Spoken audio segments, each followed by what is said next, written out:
नमस्ते दोस्तों, मैं डॉक्टर प्रबल अग्रवाल राधा कृष्ण होम्यो क्लिनिक रामपुर से।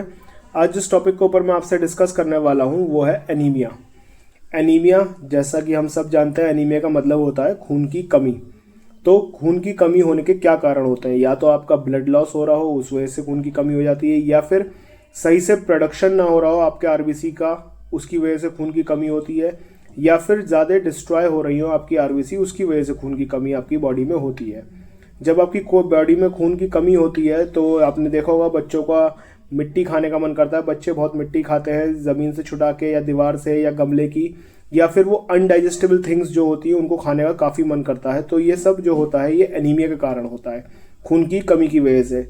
जब आपको खून की कमी होगी तो आपको काफ़ी सिम्टम्स आते हैं, जैसे कि आपको हर समय डिजीनेस सी रहेगी, हर समय थकावट सी महसूस रहेगी, फैटीग रहेगी, आप हमेशा कमज़ोर महसूस करेंगे, जरा सा भी चलेंगे फिरेंगे तो आपकी सांस फूलने लगेगी। आपको एनीमिया की वजह से फेस पे झाइयाँ होने लगती हैं, आंखों के नीचे काले गड्ढे होने लगते हैं अगर आपको एनीमिया है तो। एनीमिया की वजह से आपको काफ़ी परेशानियां होती हैं, जो कि आजकल सबसे ज़्यादा कॉमन परेशानी है, और बच्चों में और बड़ों में दोनों में देखने को मिलती है हमें एनीमिया। क्या कारण होते हैं एनीमिया के? सबसे पहला कारण जो एनीमिया का होता है वो आपका होता है न्यूट्रिशनल डेफिशिएंसी, यानी कि आपकी बॉडी में आयरन की कमी हो रही है। आप सही से खा रहे हैं लेकिन वो बॉडी में एब्जॉर्ब नहीं हो रहा है वो, या फिर आपकी बॉडी को जैसे प्रेगनेंसी के दौरान आयरन की नीड ज़्यादा होती है तो उसकी वजह से आपको आयरन की कमी रहती है। दूसरा कारण होता है विटामिन की डेफिशिएंसी, यानी कि फोलेट विटामिन, जो कि आरबीसी को बढ़ाने में हेल्प करता है, आरबीसी के प्रोडक्शन को बढ़ाता है। विटामिन B12, अगर आपके बॉडी में विटामिन B12 की कमी है तो आपको एनीमिया हो सकता है, क्योंकि फोलेट जो है वो विटामिन जो है वो आपके आरबीसी के प्रोडक्शन को बढ़ाता है।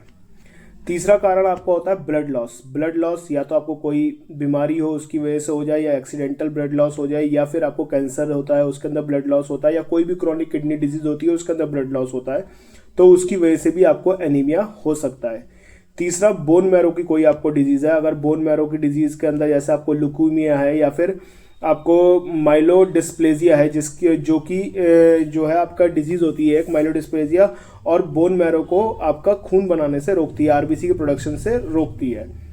तो ये कुछ परेशानी होती हैं जिसकी वजह से आपको एनीमिया होता है। तो और होती हैं जेनेटिक, जैसे कि अगर आपको बचपन से ही थैलेसीमिया की दिक्कत है, आपका सांस लेने में दिक्कत होती है, आपको थैलेसीमिया है, आपको हीमोलिटिक एनीमिया है, ये कुछ परेशानी होती है। तो अगर आपको एनीमिया को ठीक करना है तो उसका कारण जानना बहुत ज़रूरी है कि आपको एनीमिया क्यों हो रहा है। कहीं ब्लड लॉस की वजह से आपको एनीमिया हो रहा है, या फिर आपका आरबीसी सही से प्रोड्यूस नहीं हो रही है, या आपको कोई बोन मैरो डिजीज़ है उसकी वजह से आरबीसी का प्रोडक्शन नहीं हो पा रहा है, उस वजह से आपको एनीमिया हो रहा है।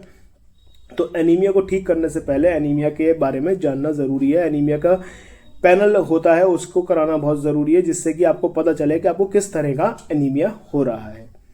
बाकी अगर आपको खून की कमी है और उस वजह से आपको ये बीमारियां लगती हैं, आपका सांस फूलती है, आपको कमज़ोरी रहती है, आपको थकावट रहती है, या आपके चेहरे पे झाइयाँ होती हैं, ये सब खून की कमी के कारण होती है। तो हमारे होम्योपैथिक में एक बहुत ही अच्छी बायोकेमिक आती है जो इन सभी परेशानियों को दूर करके आपके खून की कमी को पूरा करके आपके आरबीसी को बढ़ाती है, आपके हीमोग्लोबिन लेवल को बढ़ाती है। उस बायोकेमिक का नाम है बायोकेमिक नंबर 1। अगर आप इस बायोकेमिक नंबर 1 का उपयोग कम से कम अपने 6 महीने तक लगातार करेंगे तो आपकी जो खून की परेशानी है, खून की कमी है, उसे ये पूरा करेगी, और आपकी बीमारी जो आपको थकावट रहती है खून की कमी की वजह से, सांस फूलती है खून की कमी की वजह से, या आप जल्दी से थक जाते हैं, या फिर आपको चक्कर आने लगते हैं, तो उन सब चीज़ों के अंदर आपको आराम देगी। इसे लेना कैसे है आपने बायोकेमिक नंबर 1 को? इसकी 4 गोली दिन में 3 बार रोजाना कम से कम 6 महीने तक लगातार लें। आपको एनीमिया की परेशानी में आराम आएगा और आप ठीक हो जाएंगे। अगर आपको मेरी दी गई जानकारी अच्छी लगी और आप मेरी दी गई जानकारी से संतुष्ट हैं तो प्लीज़ मेरे चैनल को लाइक करें, शेयर करें, सब्सक्राइब करें। धन्यवाद।